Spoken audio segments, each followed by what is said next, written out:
And I've seen it happen where doctors are like, you know what, they're not paying me for this procedure enough. You know what, fine, let me cut this time in half. I can do this filling in 30 minutes, whatever. Let me go on to the next one.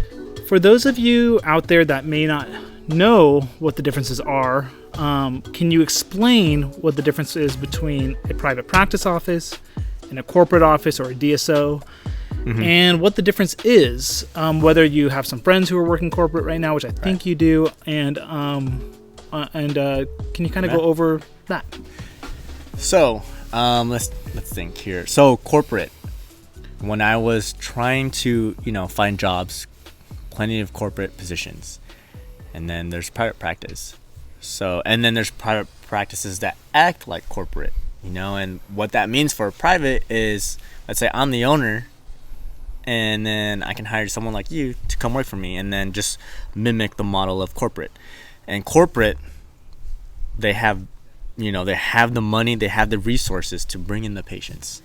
They have the money to splurge and then, get the patients in and do all that. So they're a much bigger... Do you mean by marketing? Or marketing. Okay. They got the CE courses, their own TE courses. They got their own computer programs. So in a corporate environment, everything that corporate has is done by them.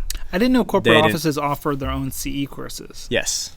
There's probably a reason for that, too. Exactly. So, there's doctors, if we're good at, let's say I'm good at veneers or something, and I'm hired by our corporate office, or I work for a corporate office and they know that I'm good. They come hire me, like, hey, Dr. T, how do you sell X so-and-so, or how do you do this? I want you to teach all the other doctors who are working for us that procedure. Now, then that in that turn, it's like I can see it where like, oh, I took CE courses from A, B, C, and D, incorporate to mine, and then and then teach it to everyone, and then they use that. So I've seen that in some corporate offices.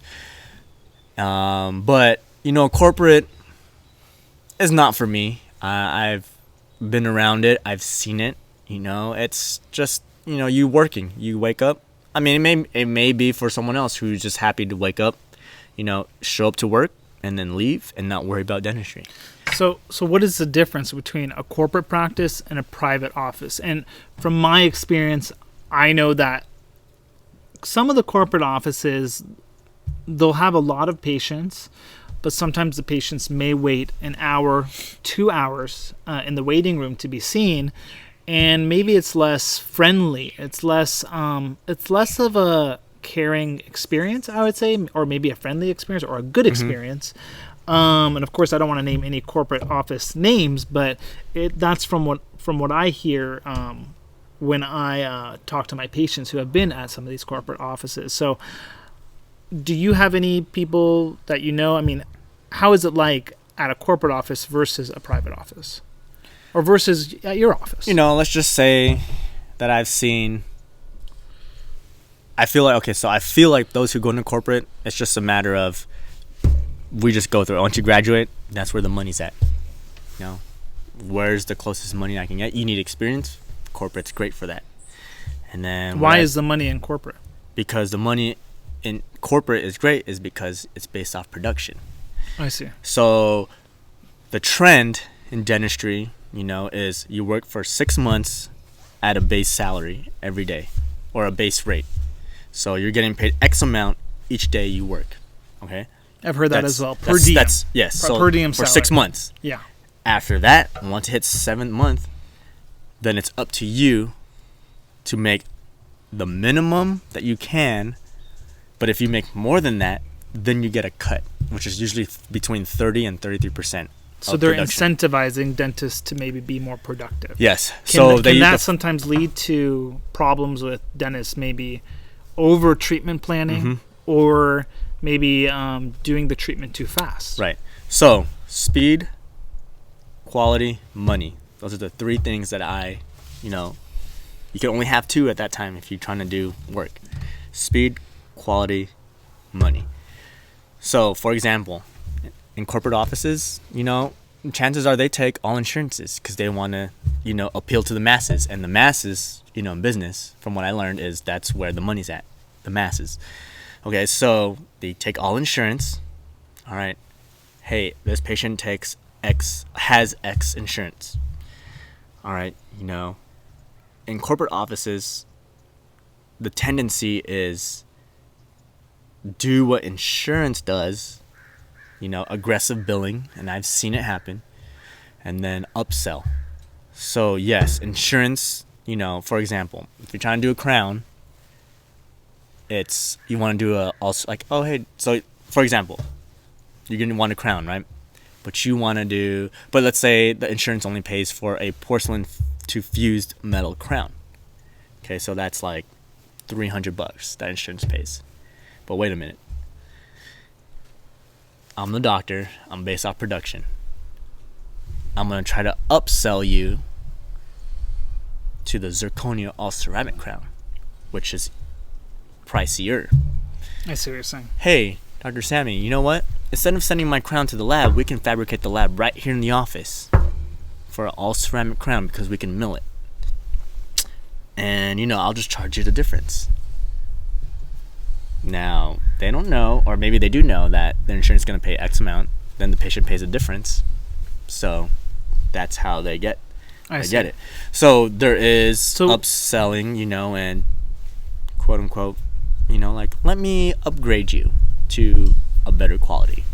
So you're saying upselling is, from your experience or from what your friends have told you, that happens in a lot of these corporate offices. And you're telling me that sometimes the doctor will tell the patient, oh, this is covered, but if you want all ceramic crown, which by the way is an all white crown type of thing going on.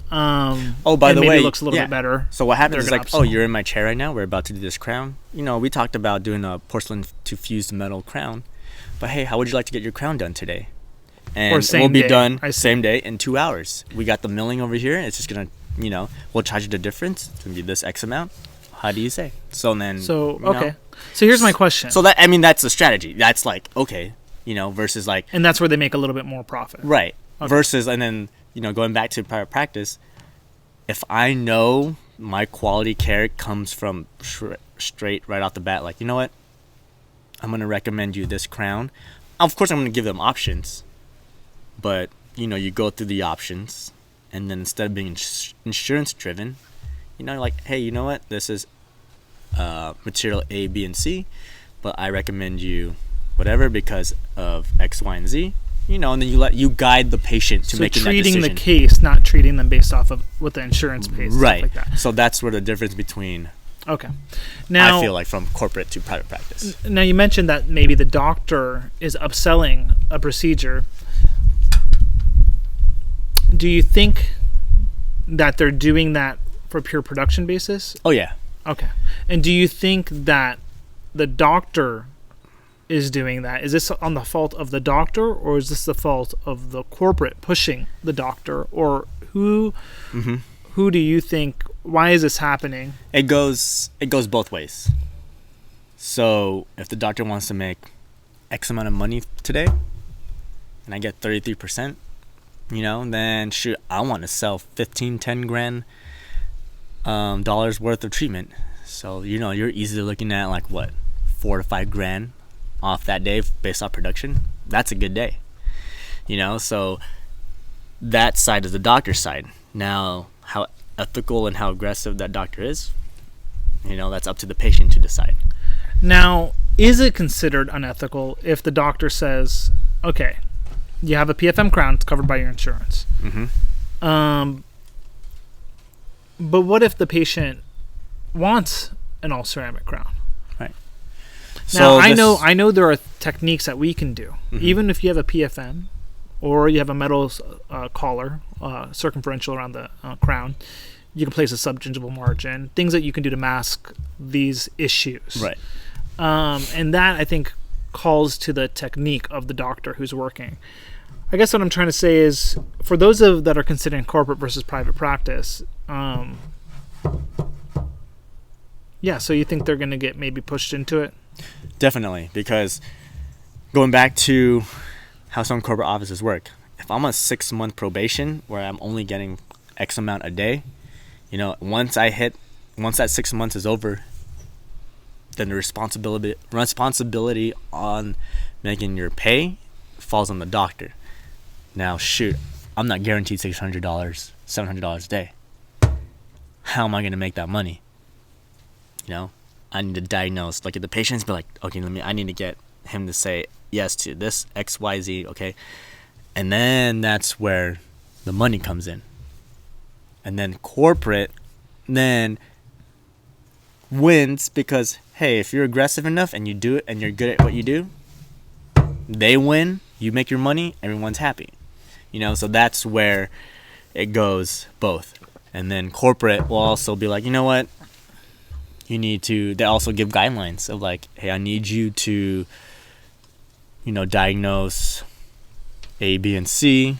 You know, I've also heard of terms, or not terms, but requirements like, you know, minimum, I need you to at least diagnose 3 crowns to make your base or to make your minimum pay. A day. Yes. So you're telling me that when you're at a corporate office, there's some offices, and we're not calling to all corporate offices, but I think Dr. Torculas is talking from his experience talking to his other friends, because you haven't worked at a corporate office, nope. Correct? No. Is that some offices will say, hey, we need you to hit a certain number in order for you to get even your minimum pay. And if you don't hit that number, what happens? You don't hit that number, and then they say, look, you're not producing enough, you're not getting paid, so we're not going to pay you your base salary anymore. Then it's up to the pressures on the doctor then to be like, shoot, I need to pay. Yeah, so ethics come into question. I need to make money. Yeah.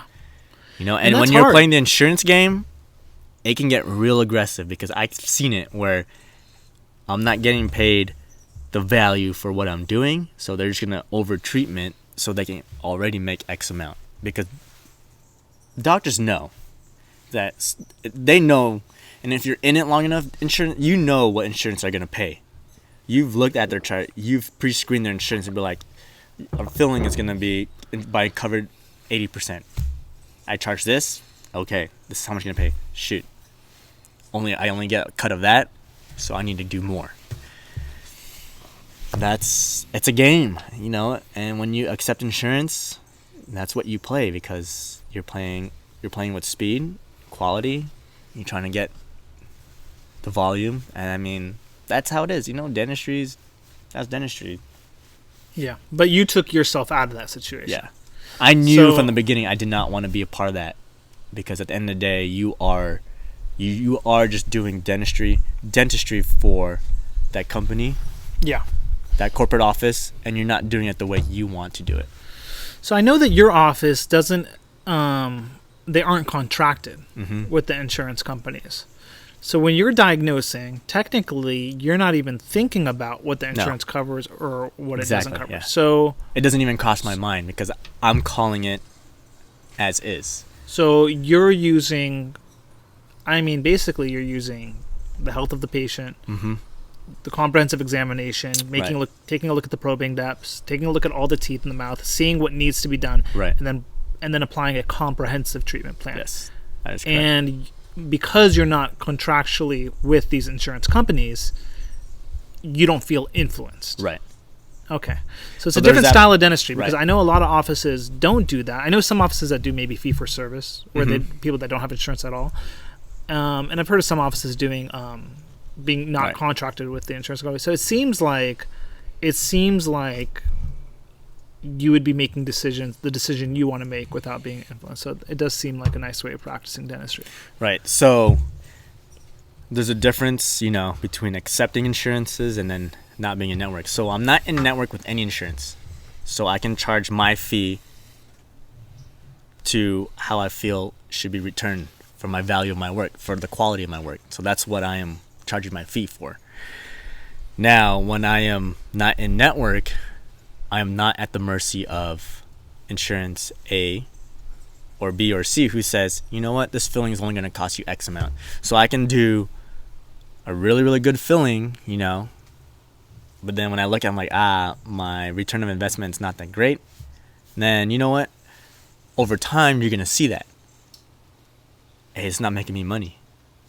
And like I said, as a practice owner, you have to think, how am I going to keep my lights on, at least? So Without overselling. without overselling. So you're saying you want to practice without overselling Right. and get paid for what you believe your service is worth. And I've seen it happen where doctors are like, you know what, they're not paying me for this procedure enough.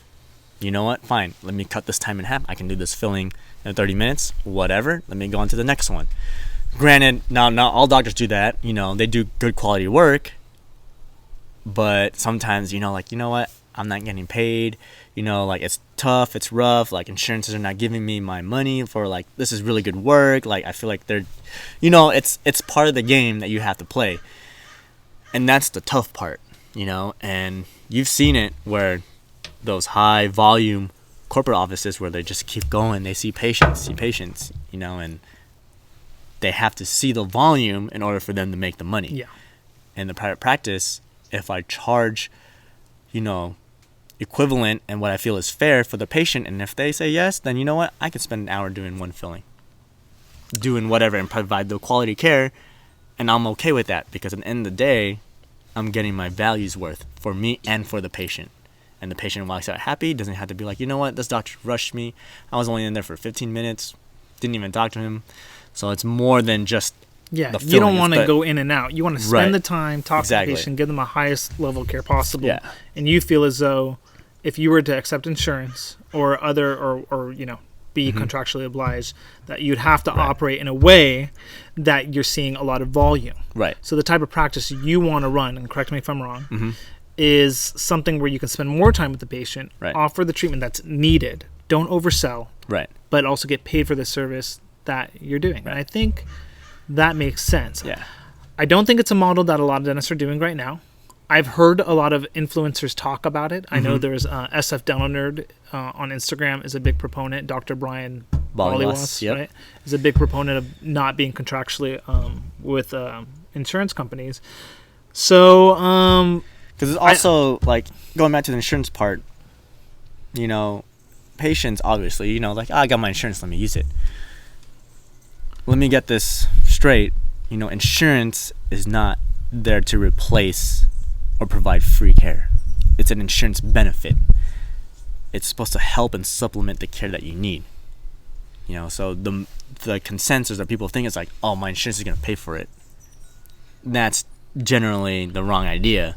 You know, because then that's where the argument of like, well, my insurance covers it, you know, like what the heck kind of thing, you know. And insurance is to be seen as a benefit to help get you the care that you need, you know. And if you're going to see your dentist every 6 months, twice a year, and everything's good and healthy, there's no problem.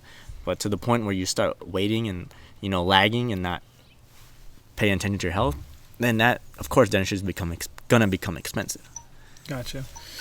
Okay, we hit that 18-minute mark, but you know, this is actually a really good topic that you're talking about, and I think the next question I want to talk about is if you're not accepting insurance, then the volume of patients has to be low. Oh yeah.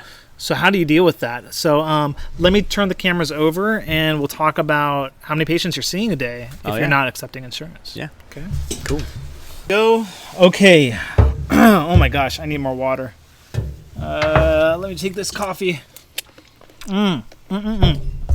Okay, Daryl. So now we're talking. We're getting into something really interesting.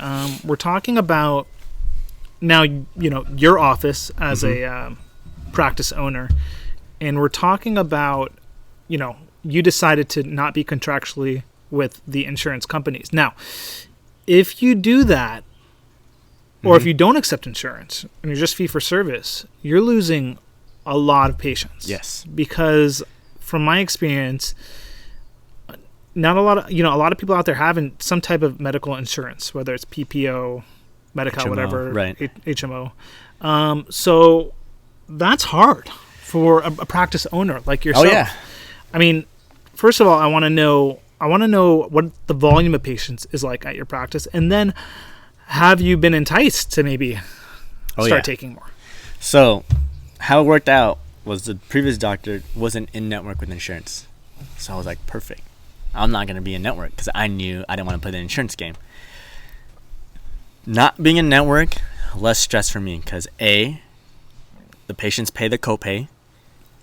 I can collect, you know, what I need to collect to keep my office up and running. You know, I'm comfortable providing the best care that I can for my patients. And there's no headache for paperwork, you know? That's the beauty of insurance. I'm not playing the insurance game.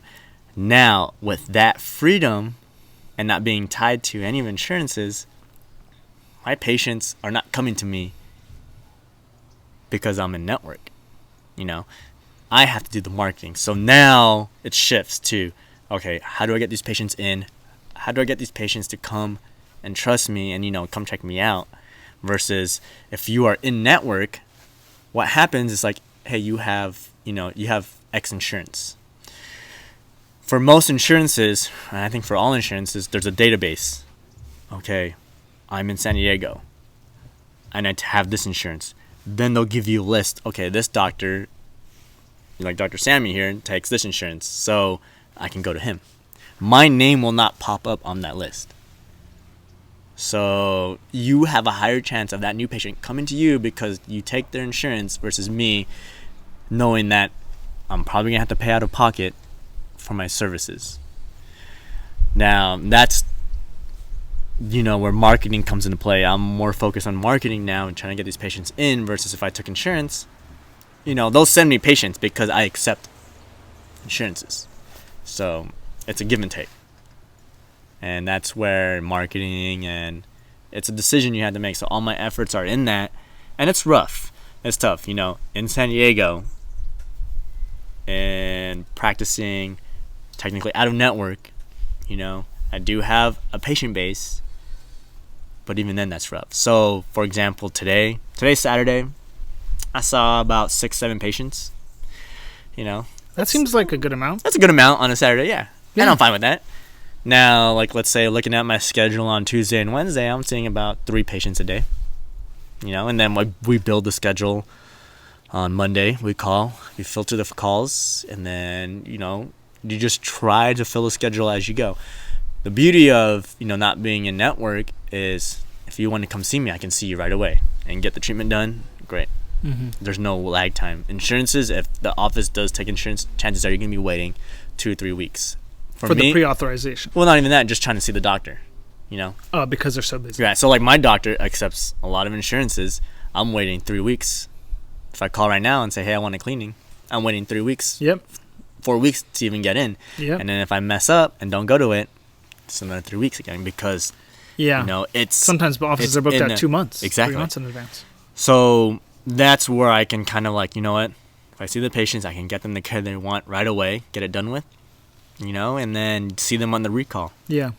And then that's pretty much how it is. Well, you know, just a follow-up question. Have patients asked you, well, I guess since your office was already not contractually with the insurance companies, so no one's asked you, had that question. I'm thinking more so for people that maybe want to get out right. of being contractually obliged with. Then patients would be like, well, you know what, this is, you know, it's cheaper at somewhere else than to work at your office, right?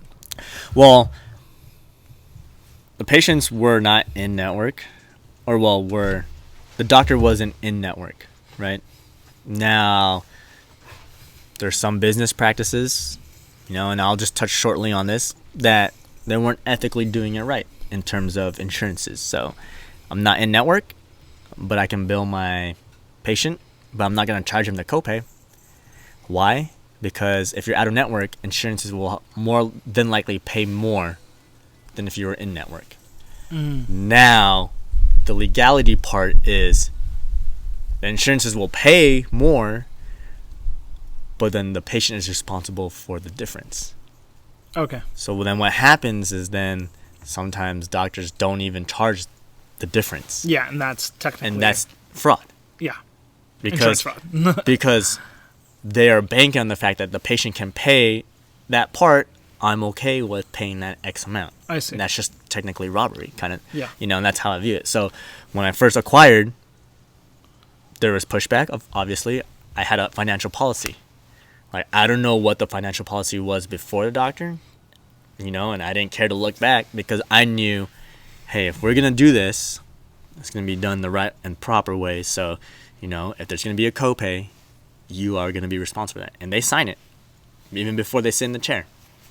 You know, when I took over, hey, we're going to, you know, new doctor, I need you to fill out your medical history, dental exam, dental history, financial policies. They understand what's going to happen from here on out. And then, you know, you see the first appointment, great. You know, if they like me, they come back. But they know everything. They know what I treatment planned. And if they want to leave, you know what I tell them? Like, great, how can I help you? How can I help you make this transition easier? I've had a few that come back and be like, shoot, doctor, like, you know what? Let's get this taken care of. Or, you know what? I didn't really like Dr. So-and-so, even though I went for a second opinion. I'm ready to move forward with that, you know? Or, you know, like, money is an issue, obviously, you know, for most patients. And yeah, that is a fair thing in life, you know?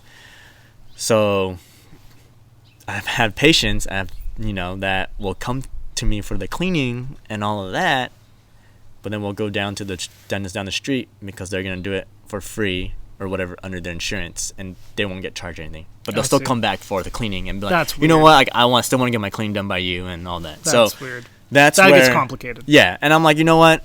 Great, fine. I'll keep you, you know, and I'll treat you the same. So, I mean, it's not, I can't force them to stay, but, you know, like, they're still coming back for me for a reason.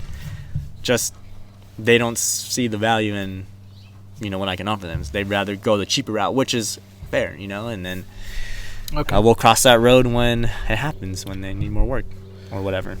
Okay, well, let's table that insurance conversation for a second. And of course, if anyone has questions for Dr. Torculas, please leave it down in the comment section below.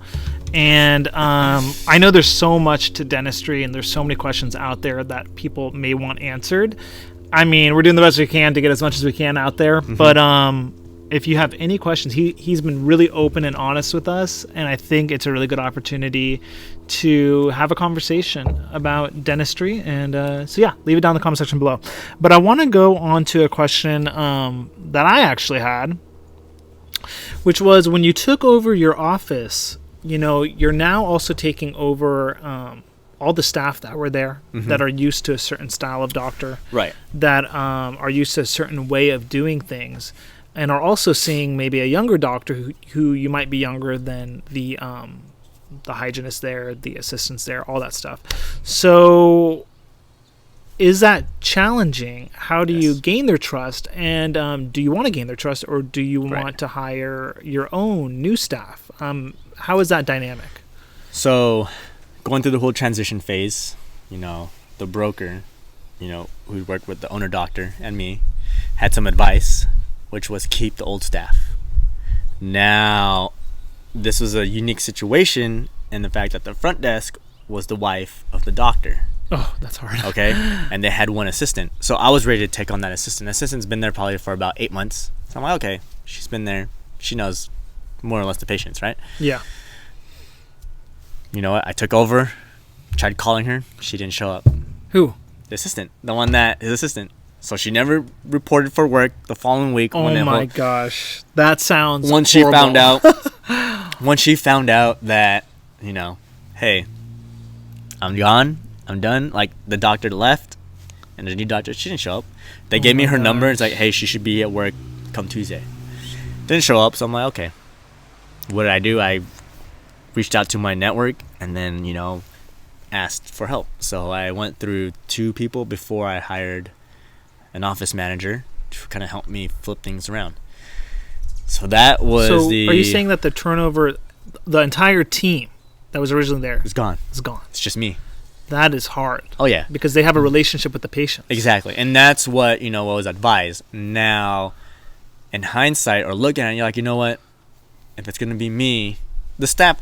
Granted, the staff or the assistant was there for only about 8 months, so she was still fairly fresh. So, which would have been great because she was still young, fresh. Yeah. And I can kind of, you know, train her But the she way wasn't I there want for to. 8 years. Exactly. That's also a benefit. So,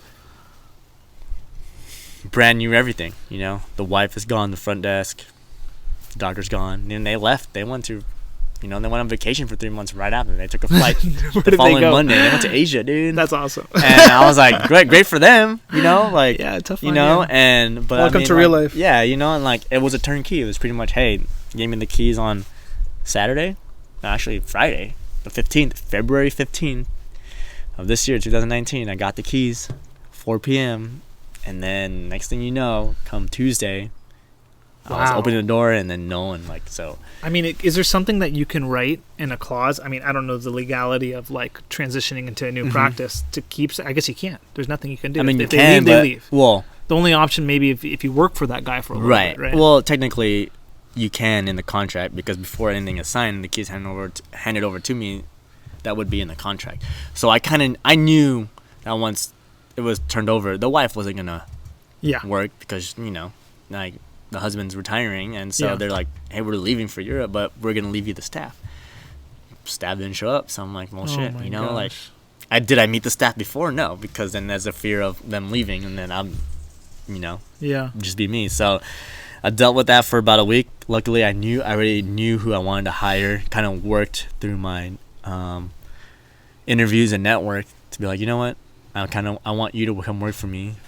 I'm buying a practice. So there was already in the works before of who I wanted to hire. So I was prepared for that part. Now, after that, it was just me in an office and trying to figure out what was left for me, That's crazy. Yeah.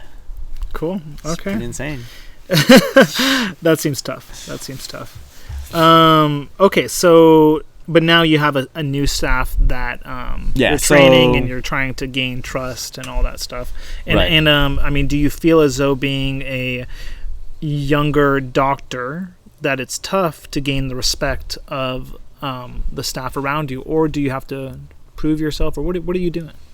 No, not necessarily prove myself. If you're can command, or not command, but like lead pretty well, and then be nice to your employees, and just as long as they know where you're going and they're willing to follow you and do that, then you just can't be a pushover or let them go there. You have to show some authority and be like, hey, I want it this way, this is what I want, and show some leadership and where the practice is going to go, or else they're just going to walk all over you. And like Dr. T doesn't care what he's doing, like why should we care?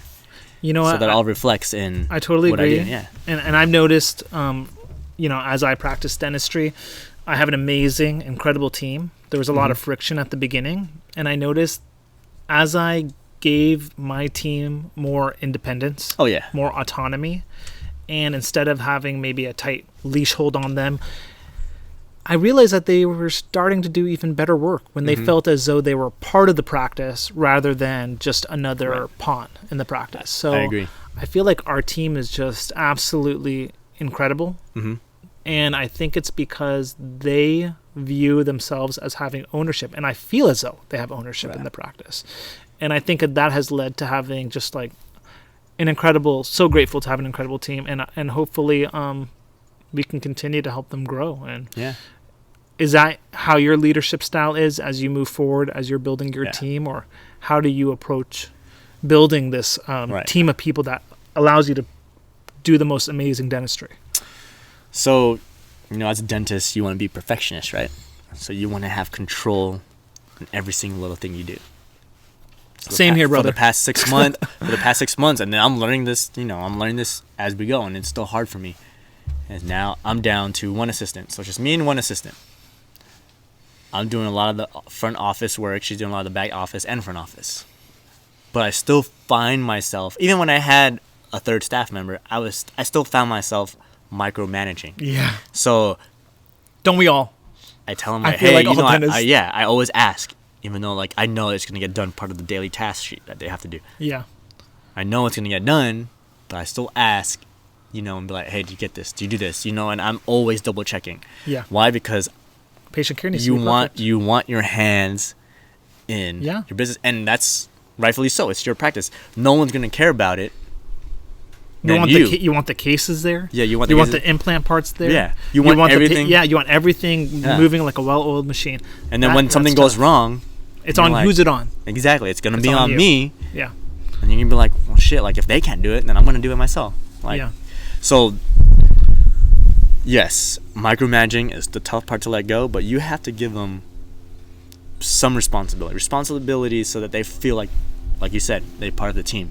Because once they have a buy-in and they love your patients and they're willing to do, go above and beyond, then it's going to work itself out. Yeah. It's just a matter of training them and making sure they see your vision the way you want to, and then they just follow it. You know. I think the same way. I think initially there was so much friction because I want everything to be as perfect as it can be, and I want to control everything. Yeah. And then I realized at one point, I remember a specific point in time where my assistant was mad at me, and she said, "I'm mad because of this, this, and this." I looked at her, and then I looked at myself in the mirror. I said, "Yeah, it's my fault.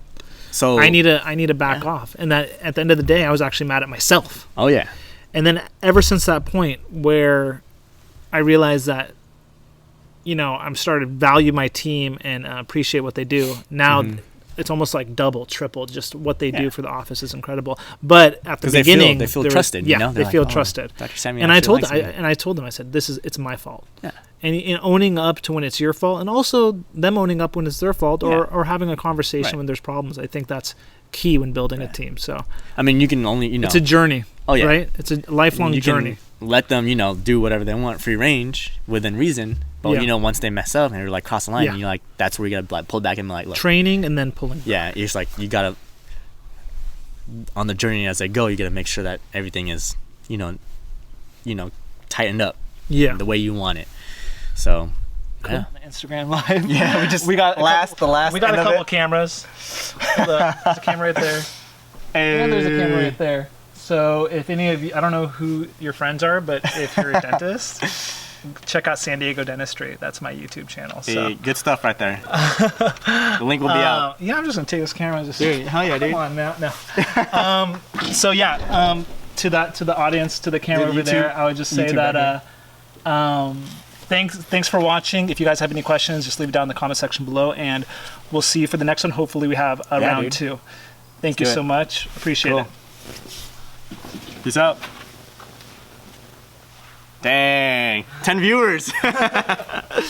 Shared the story. That's cool, dude. You gotta start somewhere, right?